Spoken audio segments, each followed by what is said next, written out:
নাড়ায় কেন? বলে ওর মা ঠোঁট নাড়ায়। বলে ওর মা কি বলে? বলে ওর মা বলে সুবহানা রাব্বিয়াল আ'লা। আল্লাহ বলে লেখ এই বাচ্চাও বলে সুবহানা রাব্বিয়াল আ'লা। ওর আমলনামা নাই, সওয়াবটা ওর মায়ের আমলনামায় উঠাইয়া দাও।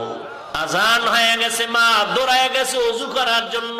ওয়াশরুমে গিয়া মা ওযু বানাইছেন, বাচ্চাটাও মাকে দেখা ওযু বানাইয়া হাফ গোসল কইরা লাইছে, তো বুঝে না। মা যখন আইসা নামাজের যায় নামাজে দাঁড়ায় গেল, বাচ্চাটাও মায়ের পাশে দাঁড়ায় গেল। মা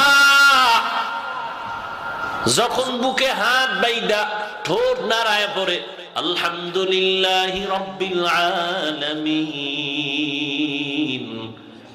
আর রহমানির রহিম মালিকি ইয়াউমিদ্দিন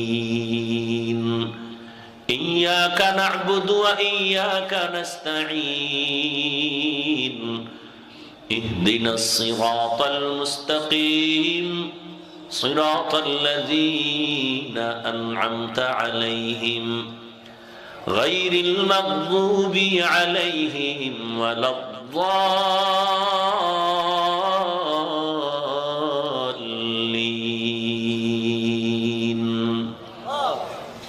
বাচ্চা তো কিছুই বোঝে না, ও দেখে মা ঠোঁট নাড়ায়, ও ঠোঁট নাড়ায় মাছের মতো। মা যখন রুকুর ভেতরে যায়, বাচ্চাটাও রুকুর মধ্যে যায়। মা যখন সেজদা দিছে, বাচ্চাও সেজদায় চলে গেছে। মা সেজদা দিছে নাক আর কপাল মাটিতে লাগাইয়া, বাচ্চাটা কপাল লাগায় না, গাল লাগাইছে। গাল লাগাইয়া মায়ের দিকে তাকায় রইছে, দেখে মা ঠোঁট নাড়ায়, বাচ্চাও নাড়ায়। আমার মালিকের কুদরতি অন্তরে জোশ, আল্লাহর অন্তরে এত মায়া। আল্লাহ বলে ফেরেশতা তাকাইয়া দেখ, ওই বাচ্চা ঠোঁট নাড়ায় কেন? বলে ওর মা ঠোঁট নাড়ায়। বলে ওর মা কি বলে? বলে ওর মা বলে সুবহানা রাব্বিয়াল আ'লা। আল্লাহ বলে লেখ এই বাচ্চাও বলে সুবহানা রাব্বিয়াল আ'লা। ওর আমলনামা নাই, সওয়াবটা ওর মায়ের আমলনামায় উঠাইয়া দাও।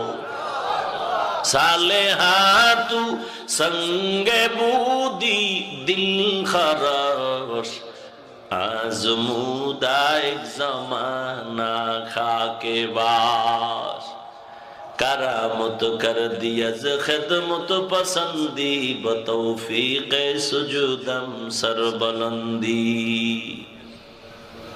এই জন্য ইমাম গজালি বলেন, মা হলো প্রত্যেকটা সন্তানের জন্য প্রাথমিক শিক্ষিকা।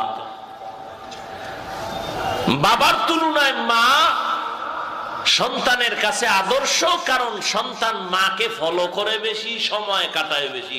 বাবায় তো বাতাসের মধ্যেই থাকে অল টাইম, রাত্র ৩টার আগে বাসায় না, ব্যস্ত ব্যস্ত, সবাই ব্যস্ত। বাজার থেকে আসে, গল্প করতে করতে বন্ধু বান্ধবের আড্ডা দিয়া দিয়া বাসায় পৌঁছতে পৌঁছতে রাত্র ৩টা। হালকা পাতলা ঘুমাইয়া আবার মোবাইলের ডিউটি আছে, এগুলো শেষ করে ফজর নাই, আবার উঠা আদা প্লেট খাইয়া নাস্তা কইরা আবার দৌড় দিছে দোকানে যাবে। সন্তানের সময় দিতে পারে না।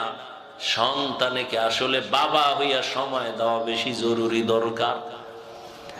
মা যেই পরিমাণ সময় দিবে বাবাও দেওয়া উচিত, কারণ মায়ের থেকে পাবে এক রকমের আদর্শ, বাবার থেকে পাবে ভিন্ন আদর্শ। এরে পর্দার আড়ালের আম্মা জান, আল্লাহ আপনাদের এত সম্মান দিলেন, আপনারা নবীদের মায়ের মতো দামি, সাহাবায়ে কেরামের মায়ের মতো দামি। আল্লাহি বিইজনিহি ওয়া সিরাজাম মুনীরা। اللهم صل على محمد النبي الأمي وعلى آله وسلم تسليما. وبعد فأعوذ بالله من الشيطان الرجيم. بسم الله الرحمن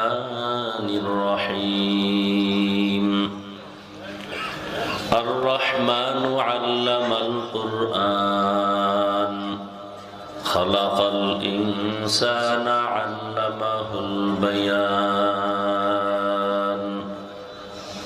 وقال رسول الله صلى الله عليه وآله وسلم من يرد الله به خيرا يفقهه في الدين أو كما قال النبي عليه الصلاة والسلام صدق الله مولانا العظيم صدق رسوله النبي الأمي الكريم ونحن على ذلك من الشاهدين والشاكرين والذاكرين والحمد لله رب العالمين سبحانك لا علم لنا إلا ما علمتنا إنك أنت العليم الحكيم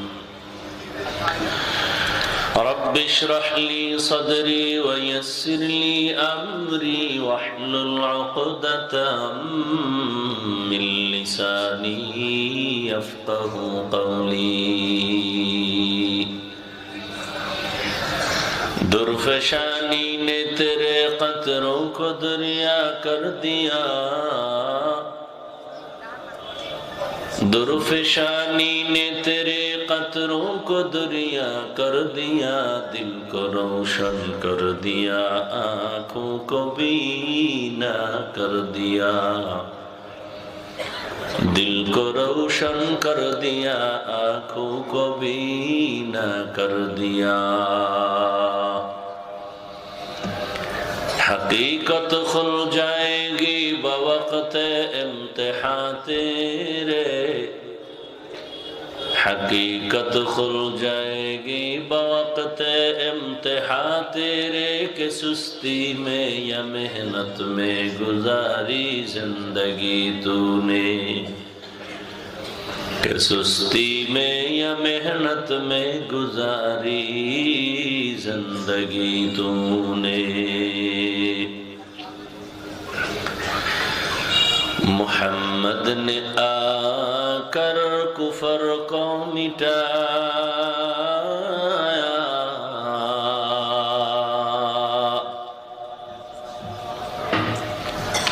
मोहम्मद ने आकर कुफर को मिटाया कुफर को मिटा कर सदाक़त बताया कुफर को मिटा कर सदाक़त बताया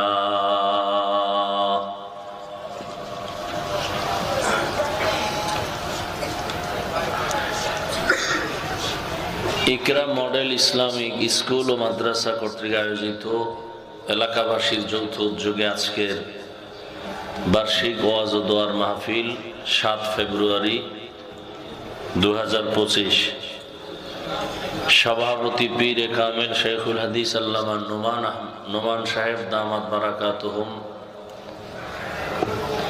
অন্যান্য হযরত উলামায়ে কেরাম অত্র অঞ্চলের বিভিন্ন স্থান থেকে আগত আল্লাহ পাকের আশিকিন জাকিরিন শাকিরিন মুহিব্বিন মুরব্বিয়ান ইজাম কলিজার টুকরা আমার সমবয়সী যুবক বন্ধুগণ স্নেহের ছোট ভাই পর্দার আড়ালে মা বোনেরা এই ইকো দিও না রিভাব দাও ইকো না আল্লাহ পাকের দরবারে শুকর যে আল্লাহ আমাদেরকে সুস্থ রেখেছেন পৃথিবীর শ্রেষ্ঠ মজলিস উলামায়ে আহলে হকের মজলিস গুনাহ মাফের মজলিস তওবা কবুলের মজলিস বরকতিয়ে মজলিসে আমাদেরকে হাজির হওয়ার তৌফিক দান করেছেন নিয়ামতের শুকর আদায়ার্থে সকলেই পড়ি আলহামদুলিল্লাহ মেশিন আমার কথা টেনে হর্ন থেকে ইউনিটের মাধ্যমে বের করে দেয় এই মাইক ওয়ালা যখন মাইক বানাইছে ইঞ্জিনিয়ার কি জন্য বানাইছে কি কাজের জন্য আওয়াজ দূরে নেওয়ার জন্য তাহলে এই মাইক যেই কাজের জন্য বানাইছে এই কাজ হলো এই মাইকের গুণ বাতিওয়ালা বাতি বানাইছে কেন অন্ধকার দূর করে আলো দিবে তাহলে বাতির কাজ হলো আলো দেওয়া, বা আলো দেওয়াই বাতির গুণ। মাইকওয়ালা মাইক বানাইছে আওয়াজ দেওয়ার জন্য, আওয়াজ দেওয়া মাইকের গুণ। যেই জিনিসটা যেই কাজের জন্য বানানেওয়ালা বানায়, ওই কাজ হলো ওই জিনিসের গুণ। পাখাওয়ালা পাখা বানায় বাতাস দেওয়ার জন্য, বাতাস দেওয়া পাখার গুণ। মাইক যদি আওয়াজ না দেয় সবাই বলবে এটা গুণের মাইক না, লাথি মেরে ফেলে দাও, ভেঙ্গে ফেলো। বাতি যদি আলো না দেয় সবাই বলবে ভেঙ্গে ফেলো, এটা গুণের বাতি না। পাখা যদি বাতাস না দেয় বলবে এটাকে ভেঙ্গে ফেলো, এটা গুণের পাখা না। তাহলে গুণের মানুষ কি বলে? যেই জিনিসটা বানানেওয়ালা যেই কাজের জন্য বানায়, ওই কাজ হলো ওই জিনিসের গুণ। মাইক বানাইছে কি জন্য?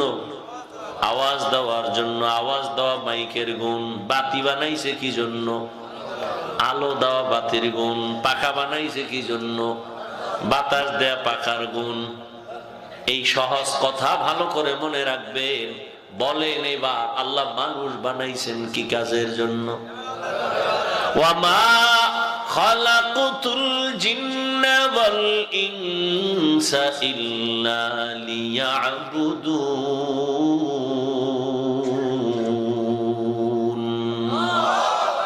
মা খালাকুতুল জিন্না ওয়াল ইনসি বাখা जुज़ इबादत निस्त मक़सूदन जहा। আল্লাহ মানুষ বানাইছেন ইবাদতের জন্য। তাহলে মানুষের কাজ কি? ইবাদত। এটাই হলো মানুষের গুণ। মানুষের জীবনে আর কোনো কাজ নাই, একটাই কাজ ইবাদত। আর ওই ইবাদত করো, তুমি গুণের মানুষ হয়ে যাবে। আর গুণের মানুষ যারা হবে তারা আল্লাহর কসম তারা বিনা হিসাবে জান্নাতি। গুণের মানুষ হওয়ার জন্য তোমার ইবাদত। আর ইবাদতটা তুমি কেমনে করবা? মন গড়া করবা না, না। ইবাদত করার জন্য তোমার নিয়ম লাগবে, সিস্টেম লাগবে। ইবাদতের একমাত্র নিয়ম হলো তরিকায়ে রাসূল। রহমতের নবীর নিয়ম মতো তোমার ইবাদত করা লাগবে। দুনিয়াতে যত কাজ করবা সব নবীজির আদর্শ অনুযায়ী। ব্যবসা করো নবীর তরিকায়, চাকরি করো নবীর আদর্শে, তো ইবাদত। নবীর আদর্শ মেনে তুমি ঘুমাও, ইবাদত। নবীর আদর্শ মেনে তুমি খানা খাও, ইবাদত। ওযু কইরা তুমি ঘুমায় যাও ডান কাতে, ঘুম থেকে উঠে তুমি আবার ফজর পড়ো, তোমার ঘুমটাও হবে ইবাদত। এক সেকেন্ড তোমার সওয়াব থেকে খালি না।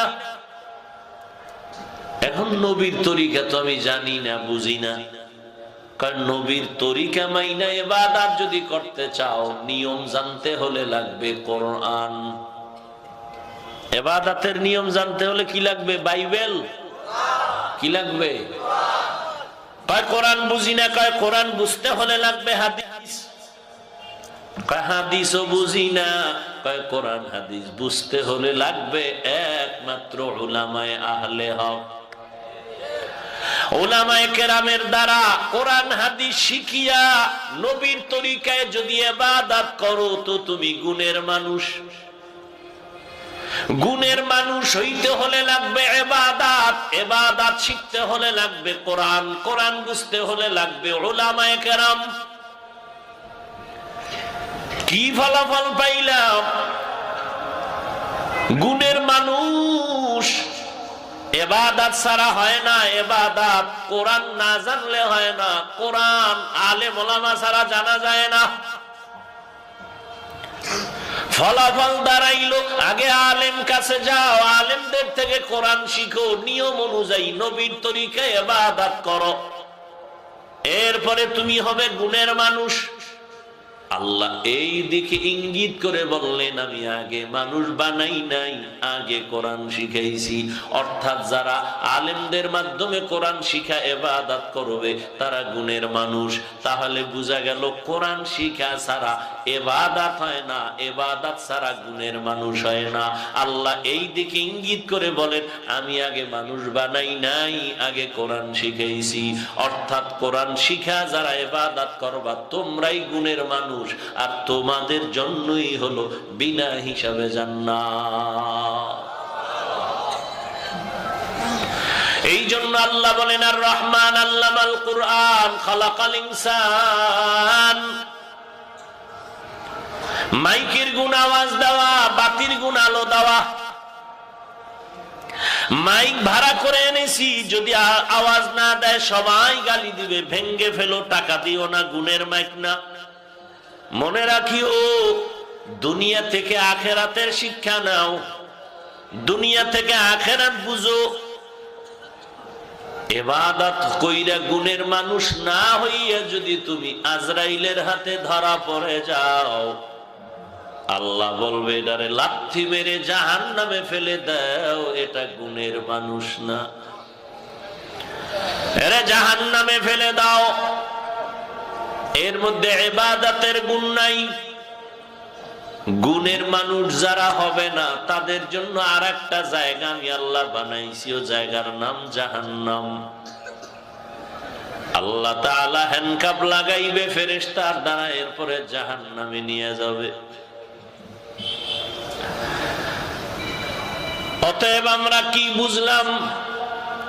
আল্লাহ মানুষ বানাইছেন, এই মানুষকে সুশৃঙ্খল জীবন যাপনের জন্য দুইটা ব্যবস্থা দিলেন, ব্যক্তি আর কিতাব।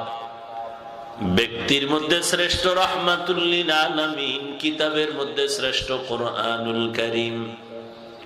ওই কোরআন শিখা তুমি গুণের মানুষ হও, আর সেই কোরআন শিখার একমাত্র জায়গা বা ফ্যাক্টরি হলো মাদ্রাসা। স্কুলে কোরআন শিখায়, কলেজে, প্রাইমারিতে টুকটাক যা ছিল তাও জবাই করে দিছে, টুকটাক যা ছিল তাও শেষ। ওই হুরুয়া এলাকায় বলেছিলাম সেদিন, আদর্শ লিপি বই পড়েছিলাম, কত মজার, কত সুন্দর কবিতা পড়ছিলাম। সকালে উঠিয়া আমি মনে মনে বলি, সারাদিন আমি যেন ভালো হয়ে চলি। আদেশ করেন যাহা মোর গুরুজনে, আমি যেন সেই কাজ করি ভালো মনে। এখন সে কবিতার হাজার ভাগের এক বিন্দু পর্যন্ত নাই। এখন অশ্লীলতা ঢুকানো, বাচ্চারা স্কুলে যাবে এমন শিক্ষা নিবে যে জেনার রাস্তা খুলে যাবে। ওদিকে আবার বাল্য বিবাহের উপরে আগুন লাগায়, কয় আকাম চালাও, তবে বাল্য বিবাহ চালায় না, আকাম চলবে, অনুমতি আছে। আকামের অনুমতি দিয়া রাখছে, বাল্য বিবাহের অনুমতি নাই। কোথায় যাবেন আবার? সেদিন শুনলাম কিছু কিছু আম্মা জানেরা রেডি হয়ে গেছে, তারা অধিকার নিয়ে মাঠে নামবে। কি অধিকার? বাবার থেকে সম্পদ ছেলে যেমন পাবে সমান সমান মাইয়াও পাবে, অধিকার। বুঝেন? আল্লাহর জাতের কসম, নারীদের সম্মান আর অধিকার ইসলাম দিয়েছেন, আমার আল্লাহ দিয়েছেন। জমিনে আর কোন ধর্ম নারীর সম্মান আর অধিকার দেয় নাই। সব ধর্মে নারীদের করেছে অপমান। নারীদের যতটুকু সম্মান দিয়েছে ইসলাম, কিন্তু পশ্চিমা বেঈমান লাল চামড়াওয়ালারা অধিকার দিয়ে বুঝাতে চায় পুরুষ যেমন খোলামেলা রাস্তাঘাটে চলে, মেয়েরাও যেন এমন ভাবে চলতে পারে। ওরা বুঝাতে চায় এটা কালেমাতু হক্কিন উরিদা বিহাল বাতিল। নারীর অধিকার চায়, আল্লাহ দিয়েছেন অধিকার, নারীর অধিকার বেশি। ওরা যারা চায় ওদের উদ্দেশ্য কি? কথা কয় না। ওরা বুঝাতে চায় যুবক, পুরুষ যেমন খোলা মেলা চলে আমরাও চলবো, পুরুষ যেমন শর্ট প্যান্ট লাগাইয়া ফুটবল খেলে আমরাও খেলবো, ওই পুরুষেরা যেমন ইচ্ছা মতো স্বাধীনভাবে দুনিয়া ঘুরে আমরাও ঘুরবো, ওরা যেমন চেহারা খোলা রাখে পর্দার চিন্তা করে না আমরাও এভাবে চলবো। এজন্যই তো বেঈমানের গডফাদার আমেরিকার বুশ বলেছিল, আমি চাই গোটা দুনিয়ার যুবক দাড়িবিহীন হবে আর মেয়েরা সব পর্দাবিহীন হবে। সৌদি আরবে তো তাই শুরু হয়ে গেছে। পুরুষ যদি ড্রাইভারি করতে পারে মেয়েরা করবে না কেন? পুরুষ যদি সাঁতারের প্রতিযোগিতা যায় মেয়েরা দিবে না কেন? পুরুষ বিমান চালাবে মেয়েরা পারবে না কেন? অনেক কথা মুখে আসলো ব্রেক করে দেই, লজ্জা লাগে। আল্লাহ বানানোর সময় তো নারীদের এতটা নরম করে বানাইছেন, বাহিরের পরিবেশে মেয়েরা থাকলে শরীর নষ্ট হয়ে যাবে। এরা ঘরের মধ্যে থাকবে, স্বামীর কামাইয়ের জন্য দোয়া করবে। অনেক মা বোনেরা মনে করে স্বামী একা কামাই করলে কি আবার উন্নতি হবে, আমিও রাস্তায় নেইমা কামাই করি। ও মা বুঝু, যদি তুমি পর্দা করিয়া আল্লাহর কাছে দোয়া করো, নামাজ পড়ো, স্বামী যদি 5 টাকা পায় 50 টাকার বরকত আল্লাহ দিবে। আর তুমি যদি নামো তো স্বামীর বরকতের বাস দিয়ে দিলা, সব গোষ্ঠী শুদ্ধা কামাই করছো কোটি টাকা, এক গজবে নাই। মাইয়ার পাও ভাঙছে, ছেলের পেটে ব্যথা, ওদিকে তোমার লিভারে সমস্যা, এমন গজব ঘর শুদ্ধা শুরু হইছে। এবার জমিন বেচ, বাড়ি বেচ, ফকিন্নি হইয়া ঘুমা। মাওলার সাথে পাল্লা দিয়ে পারে কেউ? পাগল, আস্তা পাগল। ওই যে বুঝাইছি না শুরুতে, বুঝ নাই, উল্টা দিকে বুঝে। আল্লাহ হেদায়াত দান করেন। নারীদেরকে আল্লাহ সম্পদ দিছেন বেশি, নারীর জীবনে কোনো কামাই নাই, রাজার হালে জীবনভর খাবে আর ঘুমাবে, কোনো কামাই নাই। বাবার মাইয়া যখন হবে বিবাহের আগ পর্যন্ত বাবা দিন নাই রাত নাই, রৌদ্র নাই, কষ্ট নাই, কামাই করে মাইয়া পোলারে খাওয়াও। বিবাহের সিঁড়িতে যখন দিবা তখন স্বামীর উপরে জিম্মাদারি আছে, স্ত্রী যতদিন থাকবে ততদিন তার ভরণ পোষণ দাও, কোন দিক থেকে যেন স্ত্রীর কষ্ট না হয়। যখন স্বামীর ঘর নাই, স্বামী মরে গেল, এবার সন্তানের উপরে জিম্মাদারি। এক চালাক আল্লাহর বান্দি কয়, আমার স্বামীও নাই, মাইয়া ভোলাও নাই, আমার উপায় কি? তোমার এই বুদ্ধি বুঝি আল্লাহর নাই? তুমি এই প্রশ্ন করে আল্লাহরে আটকাবা? আল্লাহ জানে এক যুগে তাসনিমা নামের এক বেশ্যা আসবে, আল্লাহর উপরে প্রশ্ন তুলবে। আল্লাহ জবাব দিয়া রাখছে, যেই নারী, ওরে তোমার মাইয়া নাই ভোলা নাই, বাদ দাও তোমার কথা, কেউর মাইয়া ভোলা যাও আছে, কিন্তু মেয়েটা বধির, অন্ধ অথবা প্রতিবন্ধী। জমিনের মধ্যে যত নারী, একা চলার পথ নাই, সরকারের দায়িত্ব এর ঘরের মধ্যে আরামে বসাইয়া মাসে মাসে টাকা দাও, খানা দাও।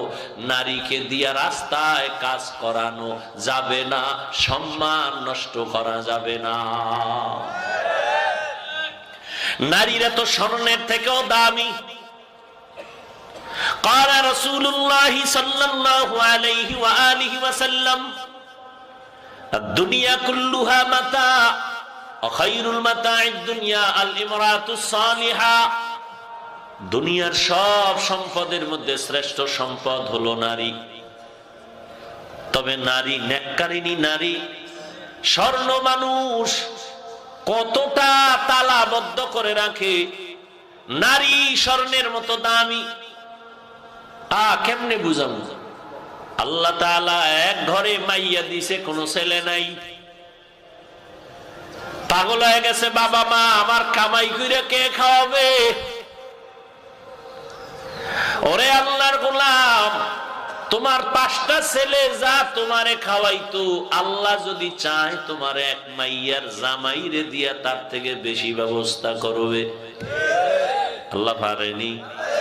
5টা বলা হইয়াও খবর পাইছি, বাবা মায়ের খবর নেয় না। এই ভোলা দিয়া লাভ কি? বিয়া করার পরে নাইও নাই, ও অন্য জগৎ হয়ে গেছে, আর মা বাবার খোঁজ খবর নেয় না।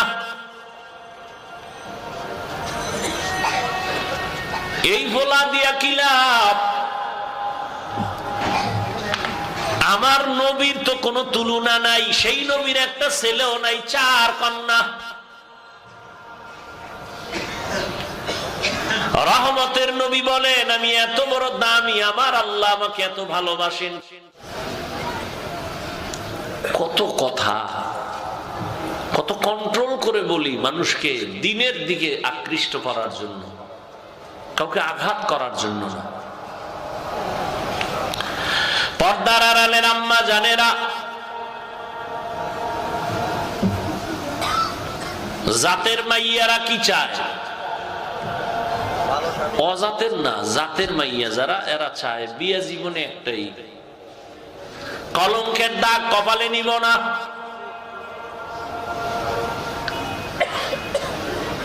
এরে আম্মা জান, এই পরিমাণ সম্মান আল্লাহ আপনাদের দান করেছেন। রহমতের নবী বলেন যে একটা কন্যার মা বাবা হবা, তুমি একটা জান্নাতের মালিক। একটা কন্যা, 2 কন্যা পাইছো, 2 জান্নাতের মালিক। 3 কন্যা পাইছো, 3 জান্নাতের মালিক। ছেলের ব্যাপারে এমন কথা বলা হয় নাই। এরে আম্মা জান,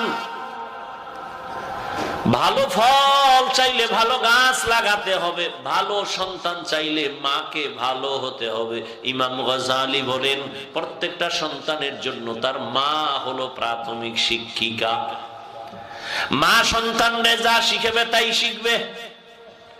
মা যদি সন্তানের শিখায় সরোয়াতে পড়ো বাবা অজাগর,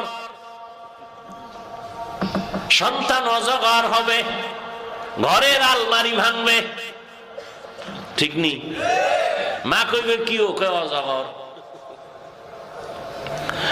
আর যদি মা সন্তানের শিখায় বাবা পড়ো সরোয়াতে অজু, ছেলে কইব, বাচ্চা বলবে মজু কি? দেখবা আমি করি, দেখবা আসো। আজান হয়ে গেছে, মা দৌড়ায় গেছে অজু করার জন্য। ওয়াশরুমে গিয়া মা অজু বানাইছেন, বাচ্চাটাও মাকে দেখা অজু বানাইয়া হাফ গোসল করে লাইছে, তো বুঝে না। মা যখন আইসা নামাজের যায় নামাজে দাঁড়ায় গেল, বাচ্চাটাও মায়ের পাশে দাঁড়ায় গেল। মা যখন বুকে হাত বাইদা ঠোঁট নাড়ায় পড়ে, আলহামদুলিল্লাহি রাব্বিল আলামিন আর রহমানির রহিম মালিক ইয়াউমিদ্দিন ইয়্যাকা না'বুদু ওয়া ইয়্যাকা নাস্তাঈন ইহদিনাস সিরাতাল মুস্তাকিম সিরাতাল লাযীনা আন'আমতা আলাইহিম গায়রিল মাগযুবি আলাইহিম ওয়ালাদ-দাল্লিন।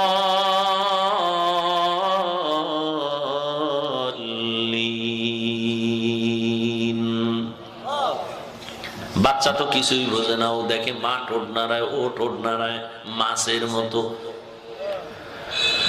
মা যখন রুকুর ভেতরে যায়, বাচ্চাটাও রুকুর মধ্যে যায়। মা যখন সেজদা দিছে, বাচ্চাও সেজদায় চলে গেছে। মা সেজদা দিছে নাক আর কপাল মাটিতে লাগাইয়া, বাচ্চাটা কপাল লাগায় না, গাল লাগাইছে। গাল লাগাইয়া মায়ের দিকে তাকায় রয়েছে, দেখে মা ঠোঁট নাড়ায়, বাচ্চাও নাড়ায়। আমার মালিকের কুদরতি অন্তরে জোশ, আল্লাহর অন্তরে এত মায়া। আল্লাহ বলে, ফেরেশতা তাকাইয়া দেখ,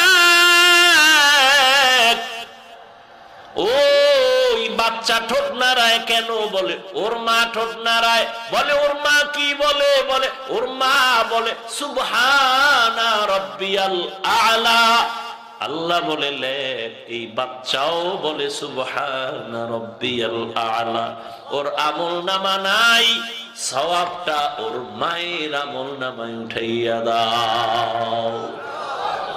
সালেহাতু সঙ্গে বুদি দিল খরশ, আজমুদা এক জমানা খাকে বাস।